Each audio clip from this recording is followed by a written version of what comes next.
Good morning mga Karpi. Pasensya na, ngayon lang ulit tayo nakagawa ng video. Itong video na to ay hindi naman kahabaan to, no? Napaka-basic lang naman to. Ginawa ko to ng video para kahit paano makatulong, lalo sa mga newbie. No? Sa madalas itong nangyayari at madalas ito na-encounter lalo na yung mga newbie, lalo na yung mga naka-GY6 na katulad ng Rusi. Lahat ng Rusi scooters, GY6 engine ang nakalagay dyan, pati yung mga Motorstar. So at yung iba pang mga dealer ng China bike na scooter ay GY6 po ang gamit nilang engine. Mapa FI yan or mapa carburetor. No, iba kasi sa FI kasi na iba lang yung design pero GY6 pa rin yun. So itong senaryo na share ko sa inyo, yung common na madalas na na-encounter na lalo na kung ayaw mag-start ng motor natin, no, clicking sound lang. So ito papakita ko sa inyo para please magkaroon kayo ng idea, no. Isa lang to sa madalas na nangyayari sa motor natin. Tara, pakita ko sa inyo.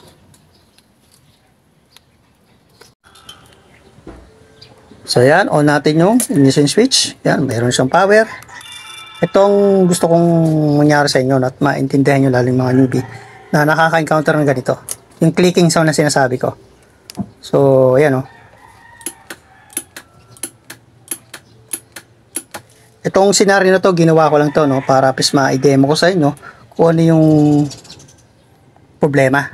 No? Pero itong motor ko, walang problema to. Dinemo ko lang to para please pag na-encounter yung ganitong problema, alam niyo na ang gagawin nyo. Okay? So, ganito. Ito yan mga paps. Yan. Yung nagkikiliking sang na yan, ito yan. Starter relay. Pero hindi yan ang problema. Hindi ito ang problema. Okay? Hindi ito ang problema.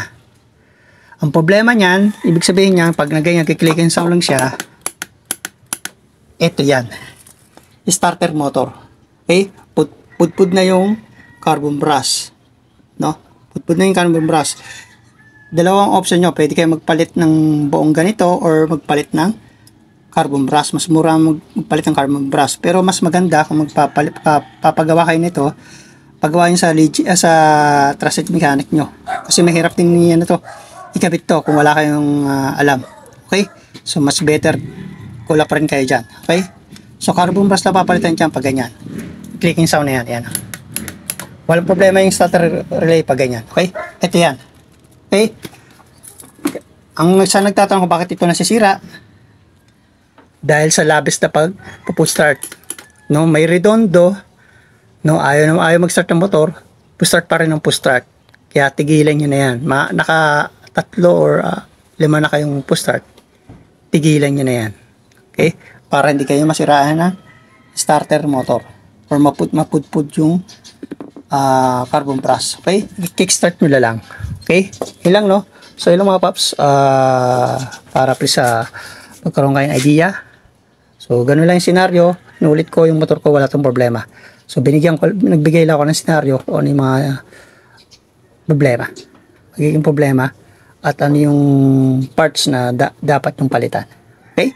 So, yun lang yun. Inulit ko, starter motor lang ang papalitan. Or carbon brush. Okay? Para mas mura. Ilang? Salamat sa panonood. God bless all sa inyo lahat. Peace out. Bye-bye.